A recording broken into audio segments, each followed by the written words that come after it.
And the name Saab comes from Swedish Aircraft AB, means limited. That's how the name comes from. And they were making aircraft up to end of the war here in Trollhättan. But during the last 2 years of the war, they were discussing what they were doing when the war ended, and everybody hoping there would be no more wars. They in fact decided to go into making cars because they could not lay off the amount of people they had redundant. They decided to make cars, a pure economic decision. They had a huge specialist workforce that had been trained into making mechanical things aircraft quality. So that was a philosophy, in fact, that dictated what their first car looked like. You can see by looking at the prototype that it's really a weird-looking thing. It was designed in a wind tunnel. It's very smooth. There isn't a straight panel on the car. They put a bed of manure on the workshop floor and put an oak block on top of that. And then they proceeded to shape the panels, because apparently that this gave these master aircraft panel beaters the right degree of compliance in beating these things into shape. Everybody said there was the strongest car made. And I remember one of the managing directors hit a lamppost in the city here, and that fell over the car, and the only thing damaged was on the lamppost. So that was really strong. It's front-wheel drive. Now, for 1942, that was quite innovative. A two-stroke engine, small, compact, took up very little space in the car.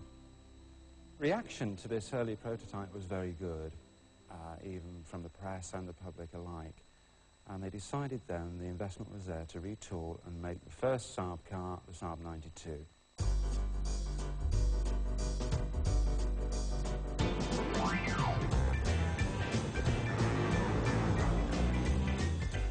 This is a Saab 92, very early model, and the first car was made 49, and I had one. The first one I bought was 1952, a second-hand one, a green like this one, and everybody was green for the first 3 years.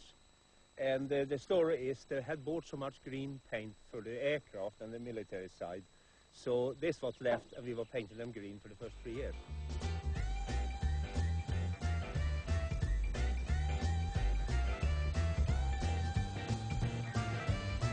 And what I remember of the car, it was not the quickest one, I think, but it was extremely strong. Fantastic road holding, like all Saab have had all through the history. And that's, I think, what people like.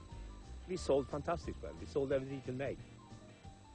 The early ones have some limitations. It got hot, very hot. For this 92 model, didn't have any cooling fan. So only the speed when you were driving.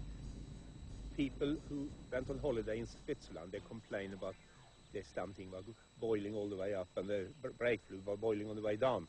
But nobody really listened to it for quite a few years. A two-stroke was simple. You know, they were light and very, very simple. There was only this one, only about 6 parts moving, and the three-cylinder later on had about 9 parts moving. And very, very simple. Could you get the spark plug right, you can run forever. As you can see, the car was made by aircraft people. It looks like a wing, and there were wind tunnel tested. There were not many cars at that time, what I know, who was wind tunnel tested. The results were extremely good. The model progressed logically from the 92 to the 93. It was a larger car, it fitted a larger engine, the interior appointments were much better, and generally it was an all-round better car.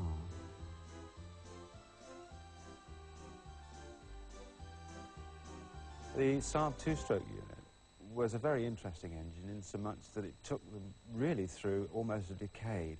When virtually everybody else was fitting four-stroke engines, Saab persisted with a two-stroke engine, simply because they refined it more than anybody else.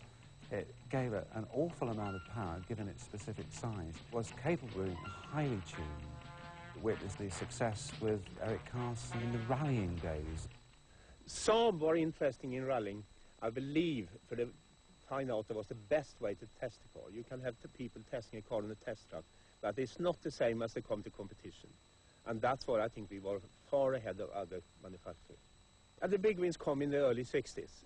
I won RIC Rally 61, 62, 63 in Great Britain, and Monte Carlo 62, 63, when we won Monte Carlo Rally, it was fantastic for me, but I think at that time the publicity from Monte Carlo Rally was something extremely good for Saab company.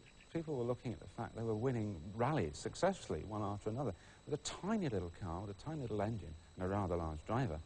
It did the company no harm at all, and no doubt boosted their export sales, and certainly made the model more popular in the UK. Saab have not marketed themselves as much on their sporting pretensions, but they have used the two words unique and distinctive in their marketing. And I think in doing that, they were trying to suggest to people that bought it, that you were buying something very different to the car down the road. It's a well-kept secret, really, that Saab made a sports car. It was introduced originally to the States because the major importers in the States, required a sports car.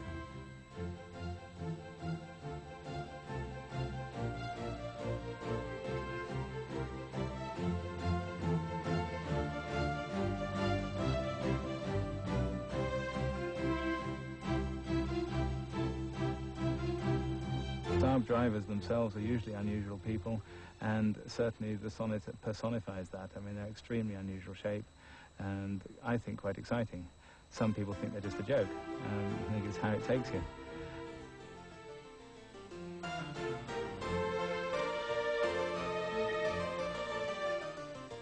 I've heard it called an ugly duckling many times, but to me that is the great appeal of it. It is so different from anything else. I think it has a tremendous flair in its design. I think there's a real symmetry of form about it, and I love it. I don't care what people say about that at all.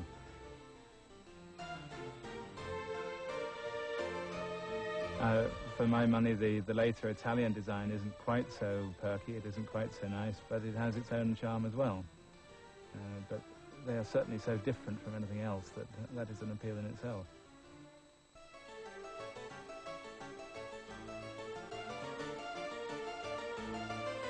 The Sonnet 3 was produced up until 1974, and you can see the development that Saab did with the crash-proof bumpers. They would absorb 5 miles an hour impact. They had side impact protection in the doors. They were meeting Californian emission requirements, which are very high at the time, and safety requirements.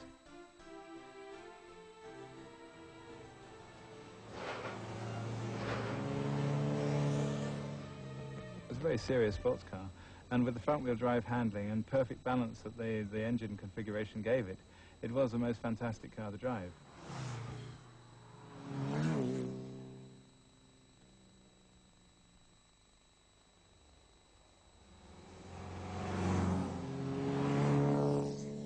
This car was very, very competitive. It was well able to handle MGBs, midgets, Spitfires. It had no problem seeing those off.